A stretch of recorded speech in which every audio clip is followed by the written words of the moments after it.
And welcome back. Thank you for joining us for our first segment. And we have with us on set George Myvett and Paco Smith from the Belize Peace Movement. Good morning, gentlemen. Good morning. Good morning. Yes. So the referendum is coming up in a few days, and literally a few days. It is the eve of it, save and except for some major shift coming out of the court decision.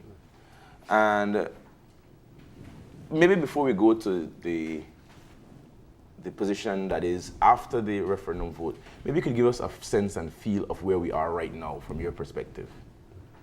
Okay, well, first off, thank you very much for having us.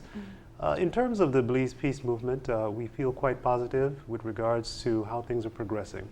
Of course, we would always like to have things move even more progressively, but given the circumstances, we're making inroads, we're getting out there, people are hearing the alternative perspective with regards to the singular narrative that has been put out by the government and its private sector cohorts.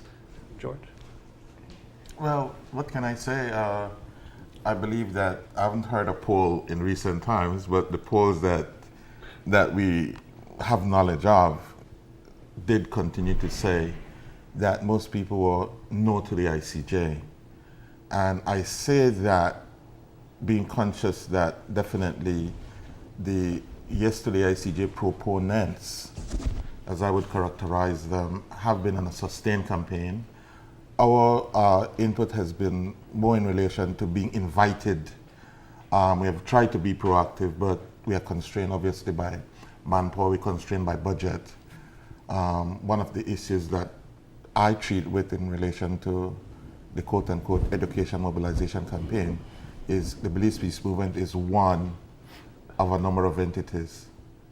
And so I have, for example, called out on the leader of the opposition to say we've been told and we have read that the PUP is a no to the ICJ as a party. Tell us where you're going with that. So we're not alone in this. But there is no amalgamation of efforts. There's no coordination. Okay. Now, I want to step back a bit because if we look at what is most recent coming out of the Belize Peace Movement, you took a trip to the Sarsoon this weekend, right? Yes. Tell us what happened there and who accompanied you. Okay. Well, first and foremost, I nor George were able to make the trip. So what I'm telling you is secondhand, but with the advent of technology, we knew what was happening moment by moment. Basically, the Belize Peace Movement, some of our colleagues, primarily from the Belmopan area, Cayo, took a southern trip. So it wasn't just to Sarsoon, but they also went down the Southern Highway, stopped in at different villages along the way, Armenia, Jacintaville, Blue Creek, all the way down, attended Maya Day festivities as well.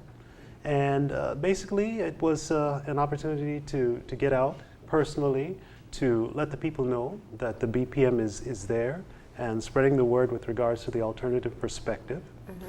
In regards to Sarsoon, which is definitely a flashpoint, yes, we were in Sarsoon.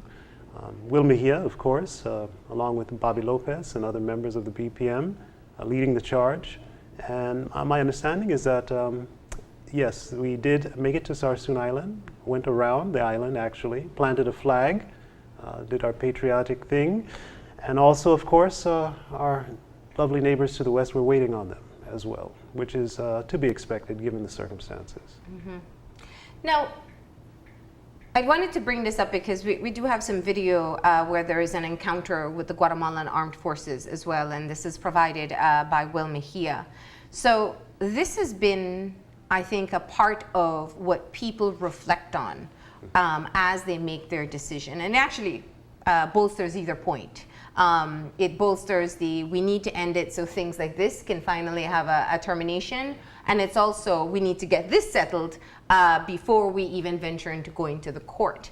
Talk to me about what the response has been like when you go out at this point. There is a massive yes campaign at this time. Obviously better funded than you are. So they have more eyes on them. But you are going out and you're still meeting with people. And I have to tell you, we did a panel with some undecided voters, and the main criticism still remains that there is not enough substance coming from the no campaign. So tell me what the response is when you go out. Well, a part of the response is that people are saying, there are two things people are saying. Firstly, if I'm approached by the Yes to the ICJ proponents and they give me the spiel, go vote yes, automatically there's a check that says, really, hold on, there might be two other sides to this story. There might be the no side, and then there's the truth. And so if you tell me to vote yes, automatically I go into analytical mode.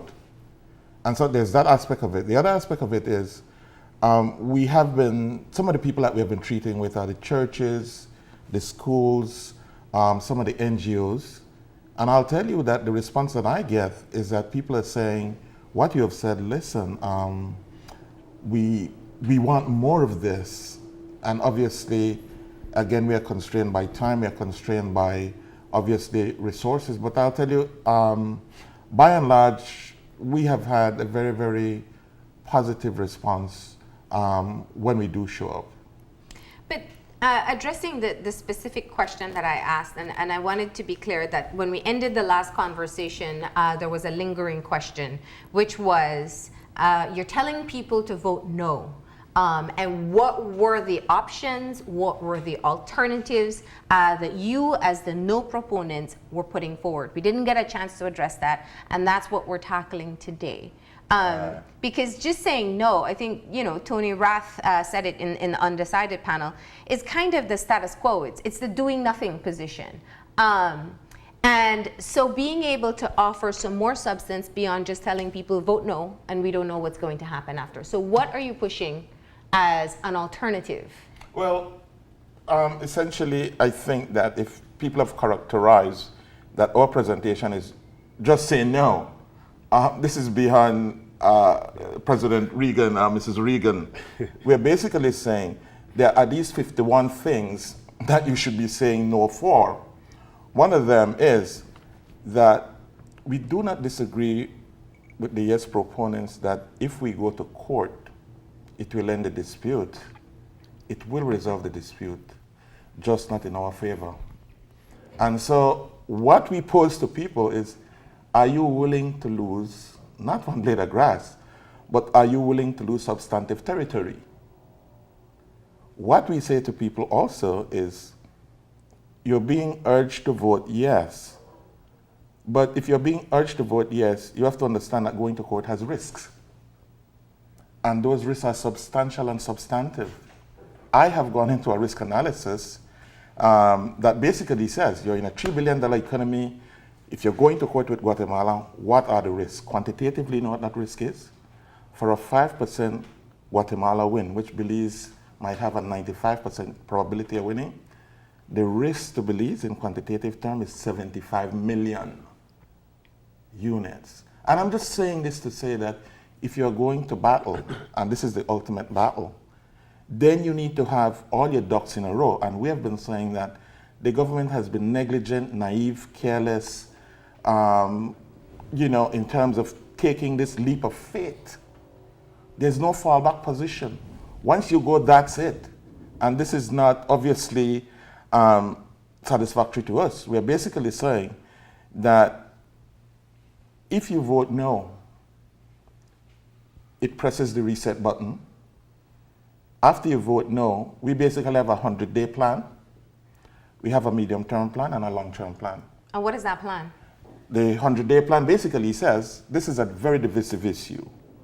It's very emotive, very divisive. A 100-day plan is the first thing that we do, we need national reconciliation. Wherever this thing comes down, April 11, we have to bring people back together because the road ahead needs national unity. The second aspect of this is that we need to press the diplomatic button. We need to remind people, this is not the end of the world. Your Prime Minister has said this. This is not the end of the world. Life goes on. And obviously, we need to re-engage at the UN to basically say, listen, Our people have spoken. They are adherents to basic principles of democracy, and they have said no. But remember that as a member of the United Nations, two things. Our people are being basically told, if you vote no, Guatemala will invade. This has been a part of the experience this weekend. All right? People fail to realize that war is quote unquote illegal. Will not happen. All right? If you vote no, there's life after this. And so we have to go back to the UN and say, listen, we have spoken, and territorial integrity and independence remain paramount for our people. But Mr. Smith, you Can I ask this? Can I ask this? You did a quantification of what a potential loss would be in terms of what our GDP is, I believe, is the figure. right, I use that. And you use a percentage, just an arbitrary figure, just to give an example. Right.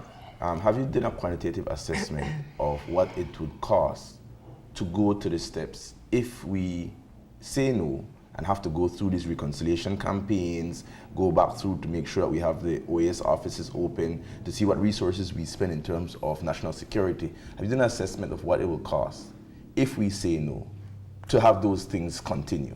Very good question, and the short answer is no. Essentially, this is a kind of supply-demand issue. For us right now, we're in the belly of the beast, and basically what people are saying is, if we vote yes, not if we vote no, if we vote yes, then what? If we vote yes, it's on to the ICJ, and there are a number of unanswered questions that need to be answered. And I'm trying to, because when you say if people vote yes, then what? The special agreement has a very clear outline as to what happens after Right. yes. So, and I think we've had conversations about that as well.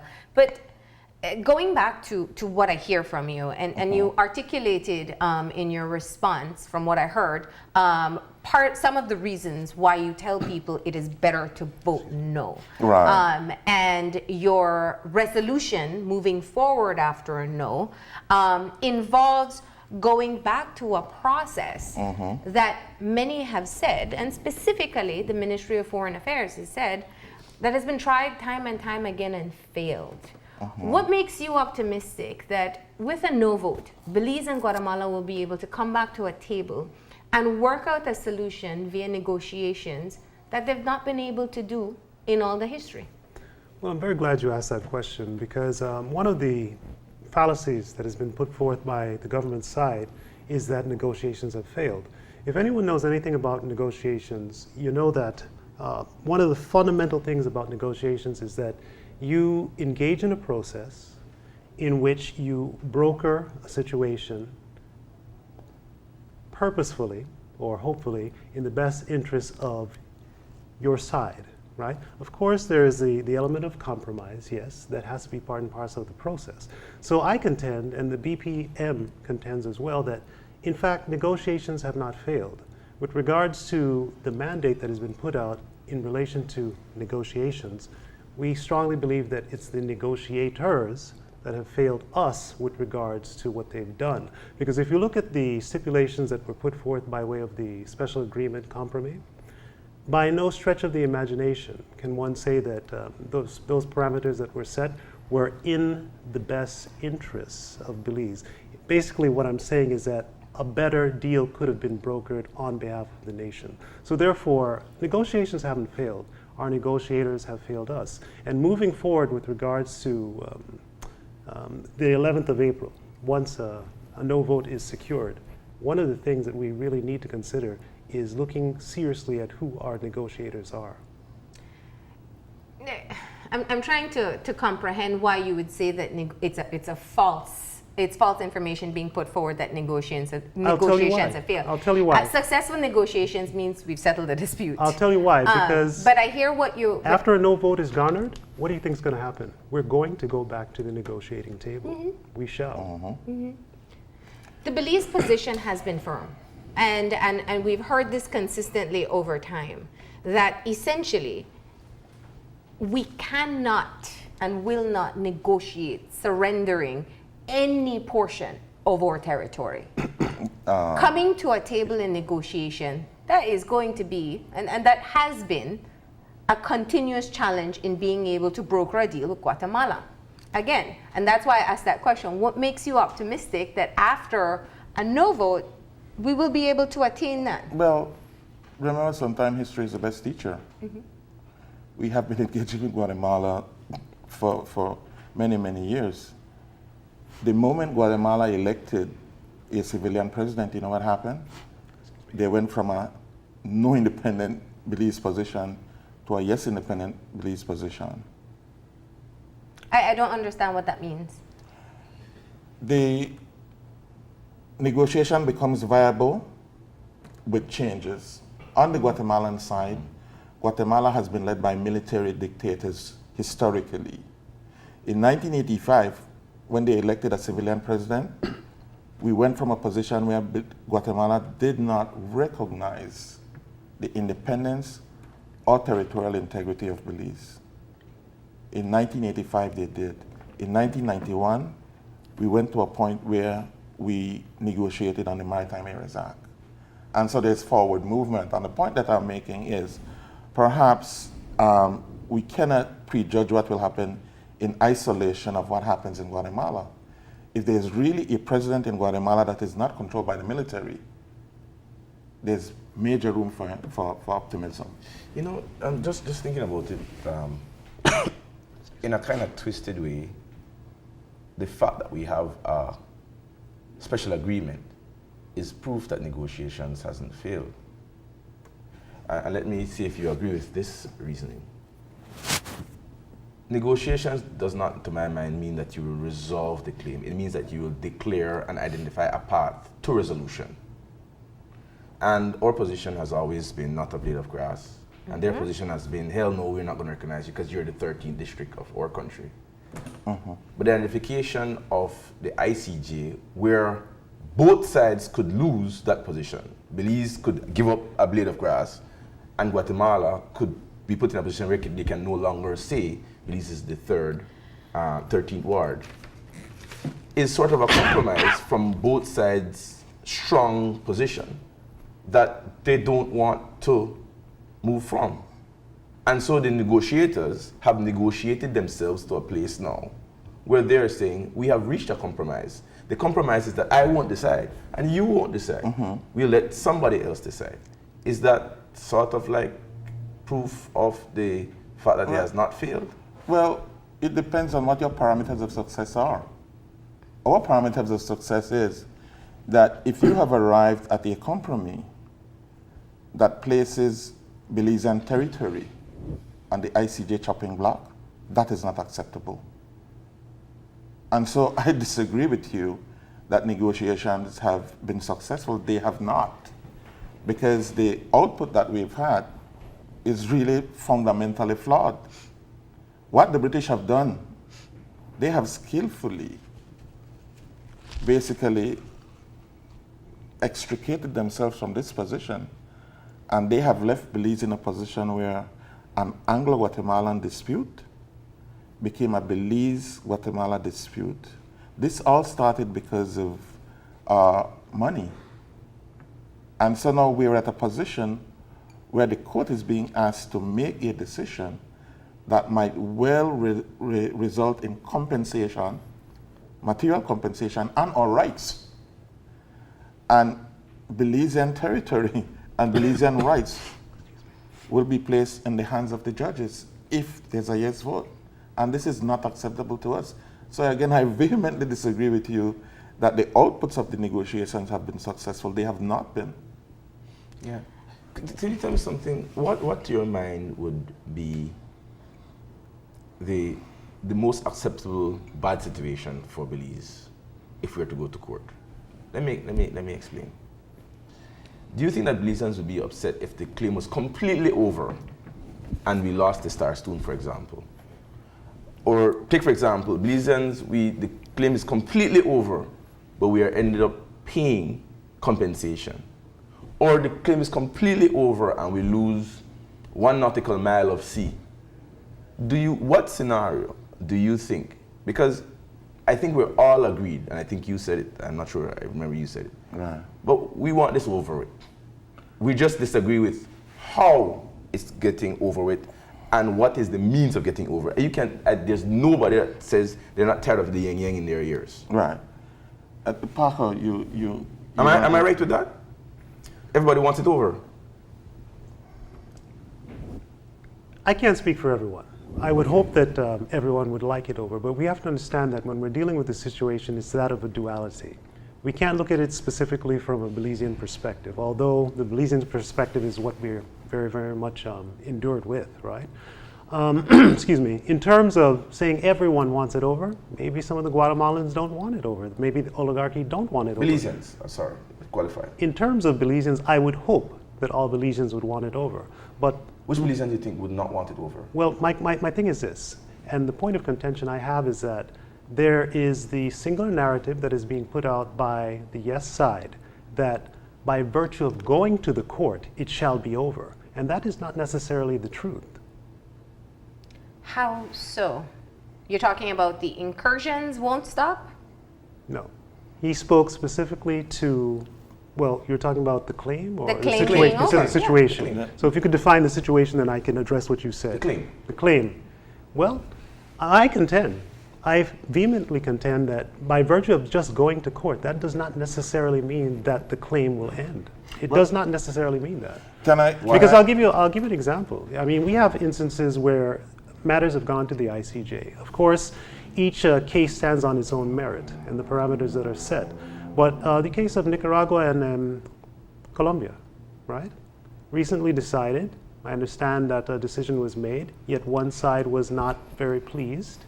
I'm not certain specifically if they have continued with their claim or what have you, but there are instances with that. And I really hate to quote some of these individuals, particularly those who have been in positions of authority over the years with regards to this issue. But I'll quote Assad Shuman in saying that the Guatemalans are known to be serial agreement breakers. So when we look at the reality of the situation, I mean, we have to take all things into consideration. But a claim is a legal construct. And a claim is something you take to court. And a claim has an end. The only thing that continues a claim is an appeal. And in this case, there's no appeal. So to say that the Guatemalans are serial agreement breakers is significantly different from them going to court and having to continue a claim, which by very definition of a claim ends when a decision is given, a final decision. Well, let me put it to you like this. In the event that Belize goes to the ICJ and Belize, quote unquote, wins, do you think that it's 100% guaranteed that Guatemala will adhere to it? That's a very good question. I'd like you to answer it. Well, I can't answer that. I posed it to you first. I just wanted to go back to, it's on a philosophical point. I mean, will the claim end if we go to court? And at least from a legal construct, as you have put it, I think it will end. My worry, and I guess the concern of, I don't disagree with him. It's a varied opinion. All right, it will end at the legal level, but obviously, let me say the personal level, I mean, life goes on. Yeah. It will end, and my concern is that I am convinced that it will not end in our favor. Now, you might disagree with me. It will end. The dispute will end. You know, the truth is, can I say this? The truth is that I can't disagree with you that it will not end in our favor, and I can't agree that it will end in our favor. Right. Because we don't know what's going to happen. Because we don't know, that's the truth. Yeah. So let me, I want to ask you a question, though, because that is I love that. No one can answer. And Exactly. I think that has been the greatest criticism of the Yes campaign. You can't speak with such certainty of what a court will do. Right. But I want to come back to the issue of resolution, specifically through the ICJ. The no position has different shades. You have no for now. You have absolute no. You have no, let's go back to negotiations. No, let's go back to the ICJ on different terms. What is your specific no? Our specific no. No, individually, because Paco is wearing a no ICJ pin, which means you never want to go to the ICJ. Is that what that represents? I did not say that. No, I'm saying your pin. Well, my pin says your that. pin represent Contextually, never I'm going wearing to the this pin ICJ? because the situation is so severe and so serious that we have to say a definitive no with regards to the parameters that are set right now. Okay. And when you're dealing with the mass public, you have to break things down as fundamentally as possible. Okay, so right? what is your official? You would be okay taking this claim to the ICJ in what manner? Let me make my personal declaration. Yes. I, Paco Smith, my position is this. With regards to the parameters that are set by way of the special agreement compromise, at this juncture, I'm saying no to the ICJ with regards to the special agreement. In the future, sometime, there is the potential that maybe this situation may go to the ICJ. I am not opposed to that, but the thing is this, the parameters have to be set such that it's not an imbalanced situation as it is right now, whereas many of the aspects of the special agreement compromise favor Guatemala as opposed to Belize. Under what parameters would you be okay going to the ICJ? Well, there are a lot of parameters, and I don't want to go into all of it right now, but all I will say with regards to that is that it has to be more of an equitable situation as opposed to what we have right now by way of the compromise. Just constructively, Guyana, you know the situation in Wait, Guyana, can I get Venezuela. an answer to my question first? Yeah, So yeah, your- but I'm your coming to personal- that. Your personal position on whether you would take it there? We are with Paco. You know, I think the No, because views it's not- reflected by Paco is the general sentiment with the Belize Peace Movement. We're Not going- necessarily, because we're not going, we've heard. Let me just finish, George. Sorry. I don't mean to interrupt you. I just want to be clear because we know that there are individuals in the Belize Peace Movement who have different perspectives on what a no to the ICJ means. You know, we saw Louis Wade in the last forum saying, let's go on the 1859 treaty alone. Very specific in his terms. Bobby Lopez has his own conditions as well. Paco, you have said if the parameters change, not clearly what parameters. And so I want to hear from you, George. What would you be in agreement to going to the ICJ at all? right. My view would be that obviously this is much bigger than the 1859 treaty. There are a number of questions that we haven't had a legal opinion on. For example, the July 31, 1992 agreement basically says, that was signed, the joint agreement between Belize and Guatemala basically says that Belize and Guatemala will enter an agreement that says that there's no internationally recognized borders between Belize and Guatemala until and unless there's a resolution to the dispute. Fast forward to 2.0, the compromise basically says, it's reflecting the same thing. It's basically saying, we are uncertain about our borders, and so we will be asking the court to define those borders.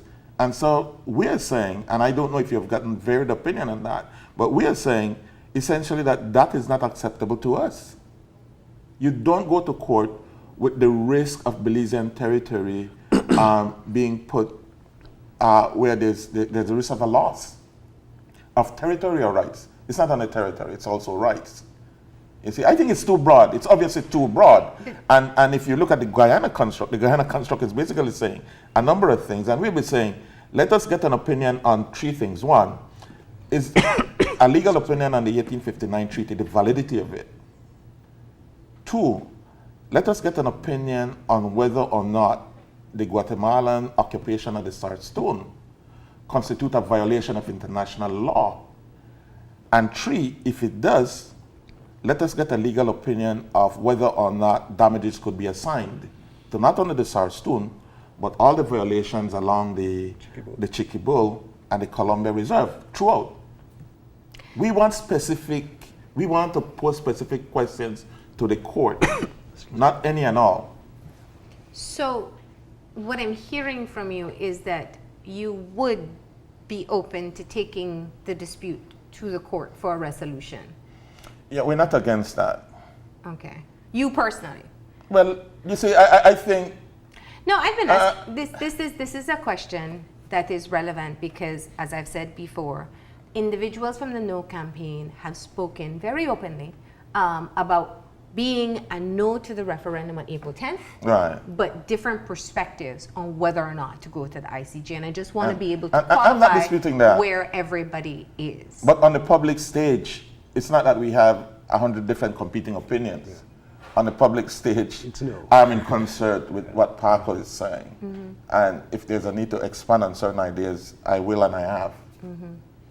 You know, one of the things that I remember the last conversation we had, Paco, the case that's coming up on April 1st. I remember, and this is just a follow-up from the question Marlene is asking in terms of coordination. Yeah. Even though there is an undercurrent of different reasons Correct. why there is a no position from the Belize Peace Movement, you are saying that the presentation of the front is just no. You can go behind it and I have a different reason, but we all know. That level of coordination, though, we're not seeing extended to all the parties who are on the no side. So whether or not they're the People's United Party's position, the BPM position, the BPM position. And one of the glaring examples of the divide and the disjointedness of the no campaign, to my mind, is represented in the case challenging the compromise, which is what I hear from you is one of the major things, one of your major criticisms of where we are going to the ICJ referendum vote.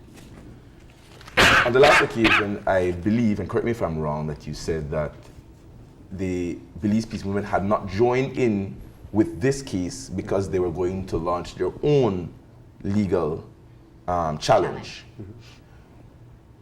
Time is, we're at the 11th hour, it's 11:59. Can you tell us where you are in terms of launching and filing that challenge? Absolutely. Case in point, the BPM is a self-funded entity, right? Had we the money to do what we intended to do, it would have been done by now. We set up a GoFundMe page and we were soliciting funds. Unfortunately, those funds haven't been forthcoming. It's the reality of the situation. And when you compare and contrast it to situations, for example, like the CDS, whose funding sources are apparently quite grand. Where's it coming from? Where's CDS? I would love to know. If you could tell me, please tell me. Or maybe Mr. Schumann would be willing to tell us as well, because I'm quite certain he knows. But we would love to know. And if we could tap into some legitimate funds, trust me, we would have put together the case and put it forward. But with regards to the perceived lack of coordination that you spoke of, again, I'll reiterate my point from the last time. In terms of our intent versus what presumably is the intent of those who put forward the case that is before the court or shall be before the court shortly. The intent is slightly different, but the degrees of separation are such that a postponement versus an invalidating of the referendum are two distinctly different things. So basically, the short answer to your question is that unfortunately, we have not yet had the funds raised to do what we wanted to do, and we agree, it is 11:59, therefore we shall continue to push on with our no campaign. Isn't that some indication, though? Excuse because me? you're in a movement. Yes. And the way people show support to a movement is that it supports it, whether or not it be by attending or by putting their money. How do you interpret the lack of funding, the lack of financial support from the public for this cause? How do you characterize it? Unfortunately, as you very well know, we live in a society that is very, very much intimidated by certain aspects, especially when it comes to government, right? Being one that has always been, well, not always, but well, for the most part, always been in a position that is not necessarily in the good graces or favor of government, I speak from experience, right? From the political perspective, it's the age-old question. Why has not an alternative party been able to gain root financially or what have you? The dynamics of the Belizean society are such that, unfortunately, it carries over into apolitical or national issues such as this as well. So we're facing the very same constraints, the very same biases, the very same fears. We're going to a public that personally, I believe, knows that this is a national situation. But unfortunately, there are a lot of parameters involved. For example, people are afraid. People are probably going to these yes campaigns and these yes fairs and taking the free food, free beer, free money and everything like that, but they probably will vote no. But they'll do their song and dance in public to appease those who they feel they need to appease. But on that point, though, I just wanted to interject that in relation to the monies coming into the government coffers, we have raised concerns. We have written to UNDP, who has been, I guess, a conduit for funds, and we have basically said to them that as a partner in the education campaign, we would hope that we could be considered for funding. And their response to us has essentially been that whatever funds we have will go to the government, and so the conversation that you have must be with the government. Obviously, I have philosophical difficulties with that, because if the government is receiving funds on behalf of the citizenry, then certainly the Belize Peace Movement is a part of the universal set, and so we should not be excluded. But I guess it is what it is, in the sense that it's petty politics as usual. We're quickly running out of time, and I want to get a sense of what your action plan is. We spoke a bit about your action plan after the vote come April 11th, come April 10th. What are you going to be doing in the next 2 weeks to any campaign? This is the period that you got to intensify. What's your plan? Well, you do know that we have had a protest that basically said that it was focused on the fact that we were excluded from, I guess, the scrutineering process of the election. What we'll be doing is we'll be continuing with our mobilization campaign in terms of the educational efforts. And I guess, in a sense, we'll be monitoring very, very closely what gives in terms of issues leading up to the referendum itself. One of the issues that we're treating with right now is that the referendum unit is actually going around to government departments. It basically says, vote yes. And we're saying, but these are public officers, man. There should be some limit to, there should be a point that you would not go beyond morally. We don't have access to these departments because obviously you just can't call up and say we want to come in. It doesn't work like that. The political intimidation runs from top to bottom and from bottom to top. So it's not an easy road. My view is, if I'm to leave a parting message with the public, it would be talk among yourselves, talk at the dinner table, speak in church, call us. We have a website. We are willing to engage whenever and wherever, because we know that, as you've said, in terms of resources and in terms of opportunities, we are a bit disadvantaged, but we do what we need to do. Can I ask this as my final question? Today is the reading of the budget, day one. And I know as responsible persons who are in leadership positions looking forward to beyond April 10th, that I'm sure you guys have taken, as responsible leaders would do, a look at the budget. In your look at the budget, and first of all, I'm assuming you have, in your look at the budget, is there anything or any indicators in the budget that the government is prepared for either a yes or a no vote? And is there anywhere that we can define a line item to say, okay, if there's a yes vote, then we have to start paying attorneys. So we need to see maybe another 5 million for attorneys or another 5 billion for attorneys, whatever they cost. Or there's a line item for, okay, if there's a no vote, to get back persons to the table, to have a national reconciliation. Are we seeing any money specifically identified for contingencies as to the result of the referendum vote on April 10th? Personally, I have not. I have to confess ignorance here because I haven't seen it. What I've heard from you haven't read the budget, little bit, I haven't. Okay. But what I've heard, the big part of it is the construction of roads. Yeah. And my knee jerk is, listen, there needs to be a balance. And so I don't know if Paco has basically had some Have familiarity you with reviewed it. the budget? But Not in No. depth. Okay. Not in depth. Well, it Not to starts that today, extent. and we have the opportunity to do so. But I got to say thank you for coming in this morning. We're completely out of time. What we're going to do is go ahead and take a break, and we'll be joined by Baha to talk about 2 threats to agriculture that we need to know about. That's coming up after the break.